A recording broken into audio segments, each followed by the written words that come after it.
Hello my lovelies, so this is Lizzie from Love From Lizi, and today I'm bringing you the 10 cards 1 kit from the October 2018 Love From Lizi card kit. So as ever, I make all my card bases in the same way. I split my cardstock in half and then I score in half once again. Usually I do a top fold, although there is one sheet of cardstock that I actually split widthways. Okay, so I'm just going to, at the beginning, put an excuse in. I'm terribly sorry about my voice. I've got sinusitis and I've just been to the doctor's today and I've been given some antibiotics and some medication, but I didn't want to wait and put off another day with the video, particularly as today is the last day for add-ons. So in case there was anything that inspired you, if you were a subscriber to the kit and you wanted anything extra adding to your box, today is the last day you can do it. So I've been making away while I've been chattering on, and all I've done is I've covered a card base in some of the pattern paper and I've cut a strip from the metallic gold specialty cardstock, run it through the embossing folder that came in the kit, and I've taken one of the cutter parts here and I'm just trimming it down to slightly smaller than it's supposed to be, as it were, and then I'm just running some peel-offs around the outside. This is the middle-sized peel-off. The peel-offs come in 3 different widths, and there's no waste when it comes to the peel-offs with me. I trim off every little piece and save it for later because they do come in use. So I'm running these right along the very edge of the topper, I suppose we can call this, what the piece I'm creating here. And here I wanted to leave this in, and this is how I miter the edges. If you lay the peel-offs over one another and then push your knife down over the join, you'll get these lovely sort of corner folds, so it looks like a picture frame. And then I'm running a peel-off up either side of that embossed panel. I didn't mention, but I used glossy accents to adhere the embossed panel down because glossy accents gets a really good hold, and when you've got only so much that you can stick with, I think it makes sense to use a really good strong glue. And here I'm putting some foam adhesive from Scotch tape on the back of that autumn panel, putting that up to the top right of my card, and then using my glossy accents again. I've decanted it into a fine tipped bottle. I'm just going round all of those letters that spell out autumn, just to give them a little bit of shine and a bit of interest. And I've die cut from that gold one of the leaves from the kit. I've put glue on the very top piece and then foam squares towards the bottom, and then that is the first card finished. So really simple. Do let me know which of the cards is your favourite, because I always find it interesting to see what it is that people like. Is it the more stamped cards? Is it the coloured ones? Is it the embellished ones? More layout design? Please let me know. I'm very interested to know, and also helps me to know what to make next time. Okay, so on this card I've just die cut a circle using, that was actually one of the cutter part sheets on a pattern that I knew that I wouldn't ever use. And then I've used some multimedia matte on one of the bark pieces to attach it onto that circle. And it's actually underneath my Misty at this time while I'm stamping here, just because they're nice and heavy. And I've taken a little bit more of that cutter part and I've just stamped my sentiment on there. And here I'm laying up some of the tiny leaves. There are 4 tiny leaves in the stamp set. 5, I apologise, sorry, 5. And I'm laying them onto the acetate because trying to get them to lay down still and do as they're told is impossible. But if you put them onto acetate before you put them on your block, they will stay still.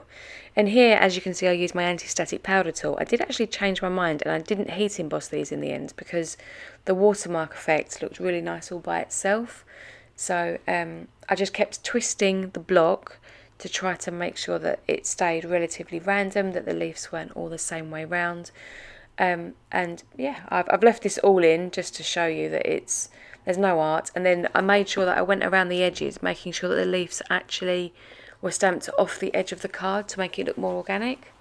So here I'm popping some foam tape up behind my Hello Autumn sentiment and the circular piece with the bark on. And then just removing the release paper, sort of dry fitting them first to make sure everything's going to fit where I want it to. I was umming and ahhing about popping some twine around that bark leaf, but I thought it was so striking all by itself that I wanted to just leave it as it was.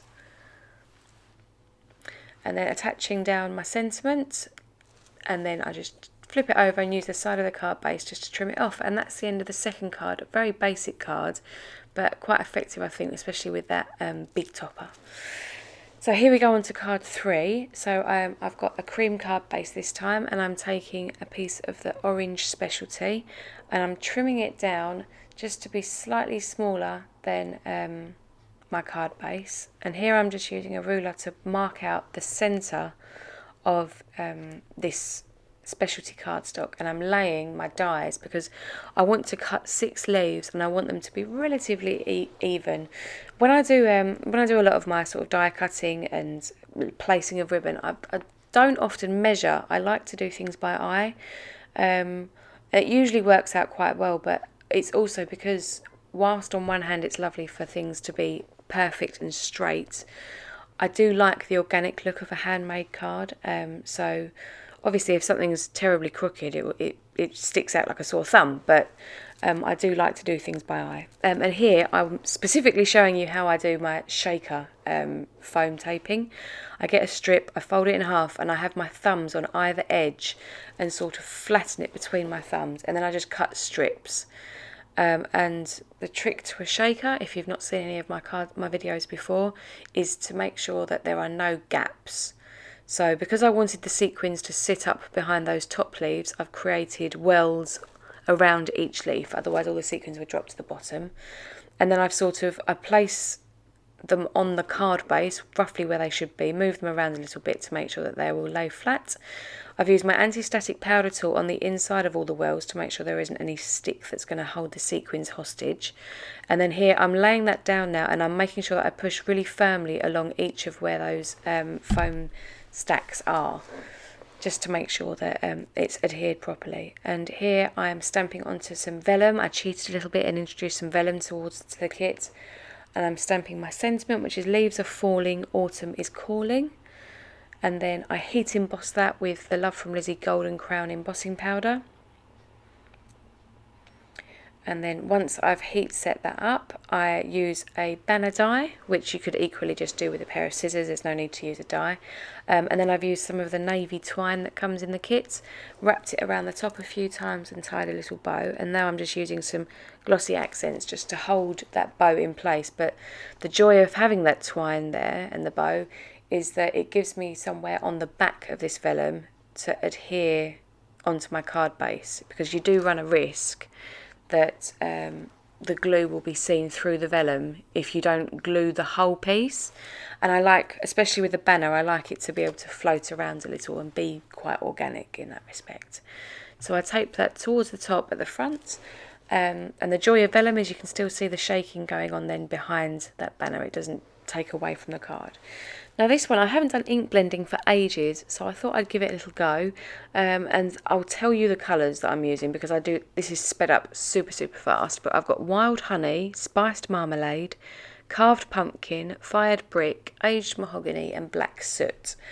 And all I'm doing is I have 2 colours out at a time, and I started off with the wild honey, then I went across to the spiced marmalade, and then I went back to the wild honey, and then I went over to carved pumpkin, then I went back to the spiced marmalade. And it's sort of like every step I go forward I jump one back, just to make sure that blend looks nice and super smooth. And the joy with oxides is that they are really almost creamy, which I know sounds strange when you're talking about ink, but they do go on in ever such a smooth fashion. And whilst at the moment it looks like you can see quite harsh lines on this cardstock, when it dries back it is so very smooth, it's fantastic. And this cardstock is my Love From Lizi Copic friendly cardstock, so it is also brilliant for oxide ink blending on. I haven't tried it with the regular distress inks, and I should give it a go.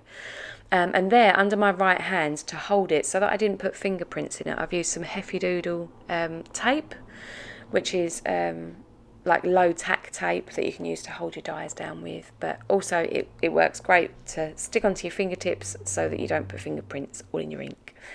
I've taken another one of the cutter parts, which is pumpkin spice and everything nice, and I'm just trimming it down a little bit extra.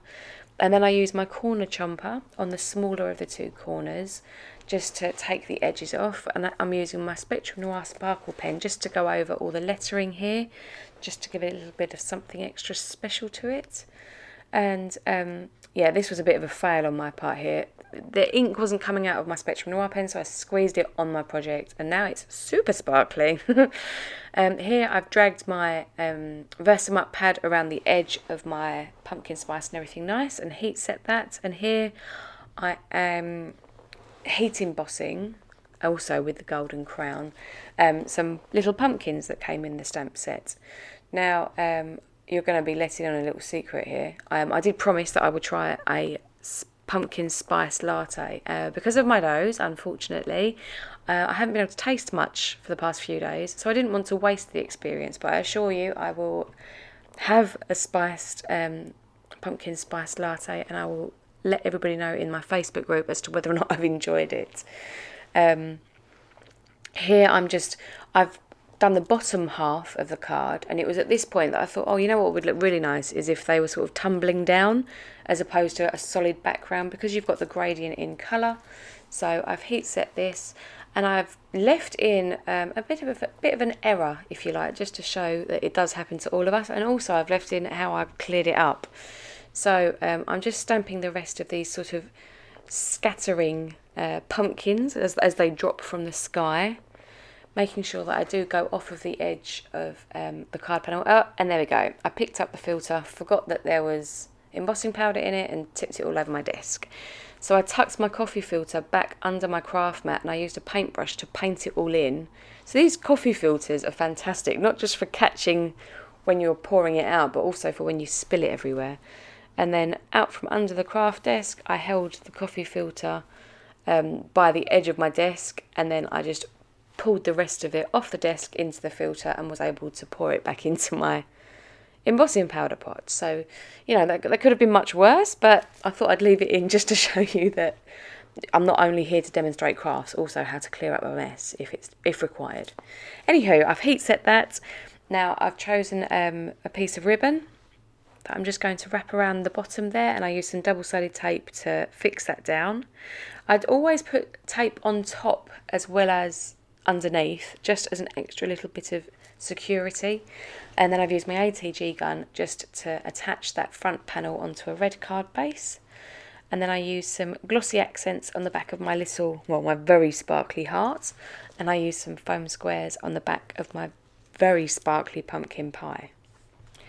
And then attach that, sort of overlapping the heart a little bit, and then use my Scotch foam tape again just to mount up that sentiment panel, if you like, the cutter part, and pop that the right way up, I hasten to add, just slightly off centre to the left.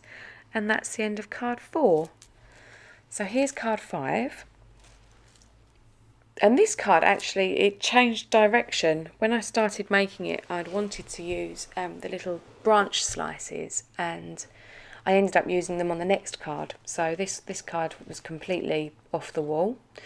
I've covered the card base in some striped paper, which is actually the reverse side of a cut apart sheet.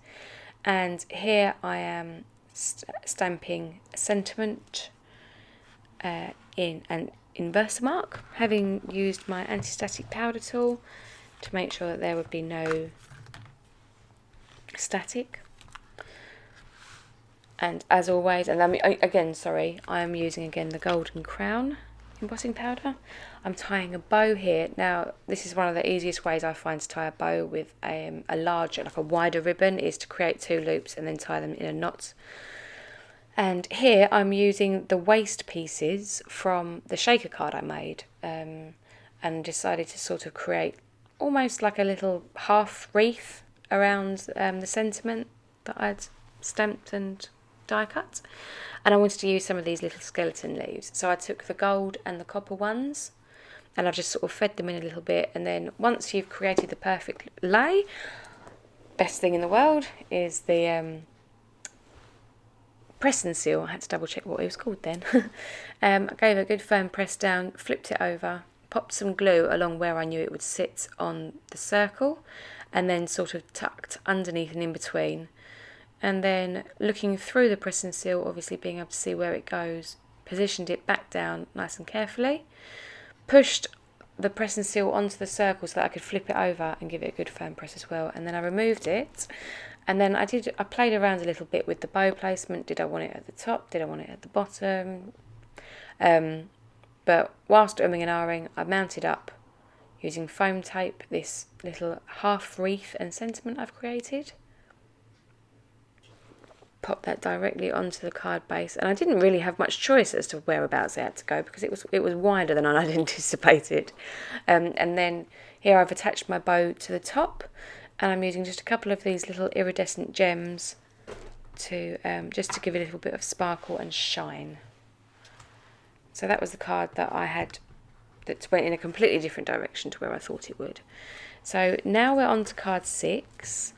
And what I've done here is I've used a peach card base, and I'm using half of the specialty brown. Now, as you'll see there, after using the embossing folder, it makes the card shrink a little bit. Of course, that makes sense, but it did take me a little bit by surprise, so I had to trim a little bit off my card base. Not that it's a big deal, but it's just to make sure that you're all aware. And here I've taken another one of the cutter parts, and I've used a small circle die to cut the centre of it out. And I'm here using some of the antique gold pearlescent cardstock that comes in the kit. And I'm cutting sort of a backing panel that's ever so slightly larger to attach this cutter part onto. And here I'm just fussing around with a double-sided tape, and then I stick that down just so that you've got a very fine border around the edge, and then the centre of the circle is then filled. And I'm using some of the ephemera pieces that came in the kit, and I'm using foam tape now on the back of that, and I use my tweezers. Now this, I'm using multimedia matte, and instead of using foam adhesive, I'm using the wood chip pieces. So, and not having much fun with how much multimedia matte is coming out, I'm sort of spreading it around a little bit as I go. But I've just used 3 of the ephemera pieces that coordinate colour-wise, and use these big wood chips as the 3D aspect, I suppose.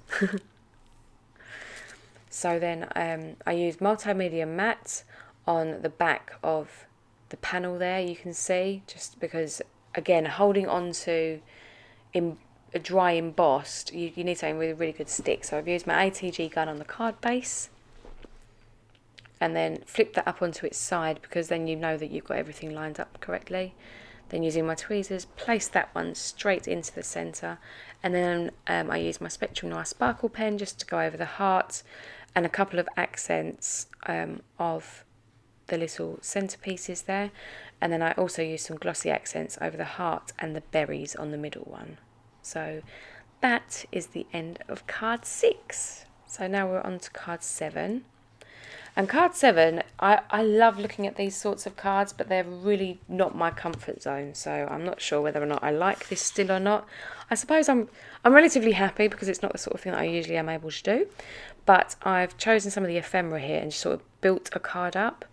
I stamped Autumn Blessings in aged mahogany oxide ink, which was one of the colours that I used on my ink blending, and then I've picked out a lot of the ephemera that are in sort of coordinating colours, and I had this houndstooth circle piece as a leftover from the last card, and so I've sort of built it from there. I've cut obviously the brown die cut circle also from the specialty, and here I've used my whole metre of the twine, wrapped it around my hands, and then sort of fussed it into a mess. There's no elegant way of doing this, and I sort of stuck it down as and where I could using double-sided tape, just so that there were bits poking out randomly. I'm not very good at random. I like things to be symmetrical, so I think that's probably another reason why this style of card making isn't my usual go-to. So I've now popped some foam adhesive on the back of all the twine, the messy bundle there, and popped that down. Now I'm using some double-sided tape just to attach this little A for Autumn at the bottom, hanging off like a tag. And then I've got a couple more ephemera pieces which I and ah over where to put, and so it's basically just creating layers with different bits and pieces and making sure that the layers don't sag where they shouldn't. This card is quite thick in the UK. It's not so much a problem with a thick envelope going through the post, but I appreciate in the States and in Canada does make a difference. I've attached a little bit of pattern paper to my card base. That was a leftover piece from an earlier card, and I just attached that down onto the front of my card base. And then again, using that aged mahogany, I've picked out one of the leaves and I just stamped that 5 times in a row at the bottom. Now I use some of the Spectrum Noir Sparkle just over a couple of the bits and pieces there, and I also use some glossy accents, but not on all the same pieces. So that is card number 7, pretty much completed.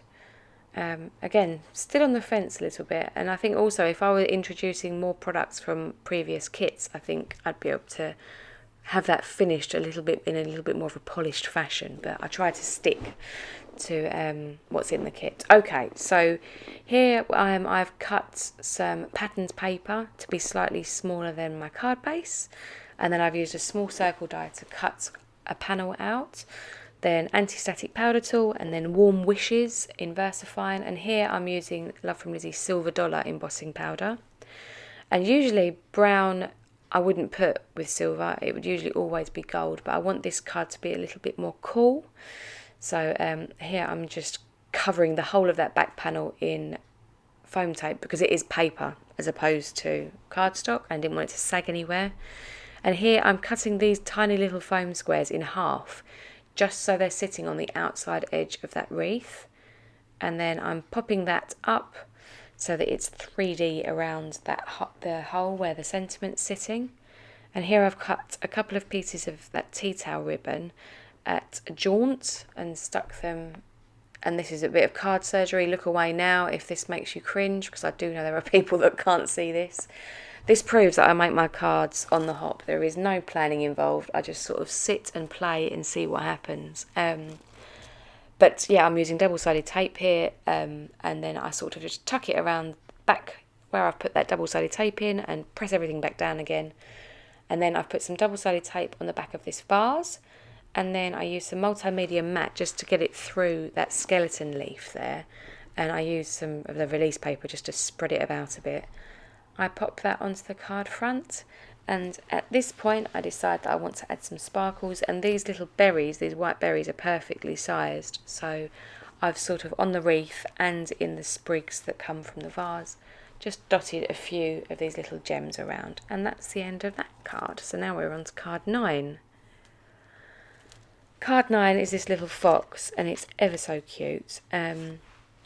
So all I've done here is, he's a cut apart obviously, trimmed him out, and then I've trimmed some of the gold down to be ever so slightly larger, and then I've taken 3 of the patterns papers that coordinate really nicely colour wise, and I've used 3 different sized patterns. So you've got the gingham, which has got a very large print, the triangles, which has got a very loose print, and then the flowers, which has got quite a tight print.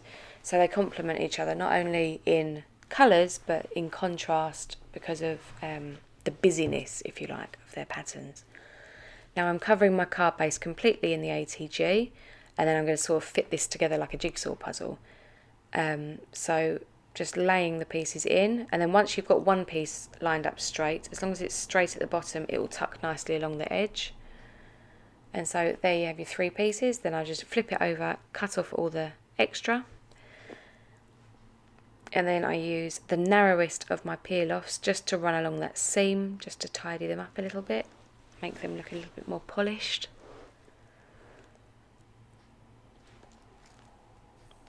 And then I'm popping some foam tape onto the back of my panel just to lift my little foxy man up. Use some foam adhesive behind a piece of ephemera that says "Eat, Drink and Be Thankful." And I pop that up using my tweezers just to make sure my fingers are out of the way and I can see where I'm putting it. And I do the same again with that little flower sprig, and I'm using the Nuvo drops for the first time in this kit, which I think they just were out of sight. And then I've used my black Nuvo drops, which were from a previous kit, just to go over his eyes and his nose. And full disclosure here, I did mess his nose up a little bit, to be honest. I put another card on top before it was set, so that's a bit sad, but I'll try and fix that. Anywho, we're on to card 10. And so this one, I've chosen a cut apart, as you can see, and I've got a red card base left. And what I'm doing here is I'm just cutting lots and lots of leaves from the specialty cardstock. These are the 4 pieces of specialty cardstock I have left. And I end up cutting 4 leaves from each colour. So 2 of each design from each colourway. And then I'm sort of stacking them all up, and as you can see, it's like magic. They're all die cut and I've arranged them all. Then I take away that centerpiece, and then I use another piece of the press and seal, which may I also say is reusable, which is fantastic. Obviously anything that we can reuse and not keep just throwing in the bin after one use is fantastic. So I'm really pleased with that lovely product. And here I'm just using some multimedia matte because it was the closest glue to hand, and then I use my quickie glue pen just along those little stalks, because I really detest it when you get a tiny little piece of a card flick up and bent out of shape, like when you put it in the envelope. So here I'm trying to work out how to lay this down without it sticking in the wrong place. And as you'll notice, all of the leaves are actually going over the edge of the card, and I don't often do this because it can be a bit of a pain with the envelope. But it was actually on purpose on this occasion. I thought it looked quite nice. So anywho, you saw me peeling up the press and seal, having pushed it all down nicely, and I'm just leaving that to dry while I cut some of the gold mirror to mount up the leaves are falling, autumn is calling sentiment, and I ATG that onto the front of the mirror. And then I cut a couple of pieces of the copper ribbon and pop those onto the panel as well, just using some double-sided tape once again. I feel as though I've repeated myself quite a lot with this voiceover. Maybe some of the techniques have been quite similar this month, but I wanted to try to give as much inspiration with the cut-aparts and ephemera this month as possible, because there are so many. So I'm hopeful that it's been helpful to you all. And then, using some foam tape, pop that up and place directly into the centre over the top of all the leaves. Now, of course, as I do want this card to be able to stand up when it's delivered, I snipped off the leaves from the bottom of the card base so that it will stand. But I've left the larger pieces, so all I'll need to do is, when I post this, is just put it in a slightly larger envelope. But I think it looks really nice that they go over the edge. So we are now into the leftovers. So I've got a complete cut apart sheet I haven't used. I've got 5 on that one, I've got 4 on that one, and then there's 5, 6, 7 on there. I've obviously got my embossing folder and my stamp set. Lots of peel offs left. I've got a few bits of the specialty. They got hammered quite hard this month. 1, 2, 3 full sheets, 3 decent sheets, and then a couple of bits left over from the rest of the pattern paper.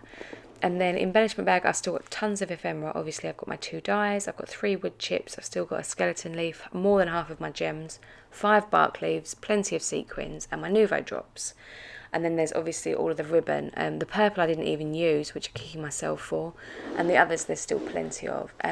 So additional supplies, there's vellum, acetate, foam squares, obviously the 6 oxide inks that I used for my ink blending, the corner jumper, the Versamark, the black Nouveau drops ink blending tool, anti-static powder, 1 circle die set, and then a banner die, my big foam tape, my little foam tape, double-sided tape, masking tape, clear embossing powder, glossy accents, multimedia matte, golden crown and silver dollar embossing powders, T-square ruler, pencil, eraser, quickie glue pen, scissors, knife, trimmer, my coffee filter, my heat gun. I also have obviously my die cutter, my Misty, my craft mat.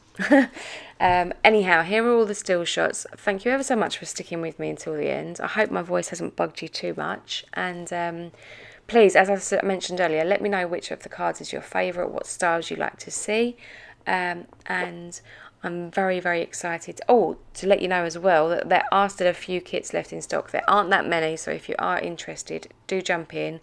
And as I say, today until 8:30 on the 26th, 8:30 in the morning, you can still buy add-ons for you to go with your kits. And until next time, happy paper crafting. Bye!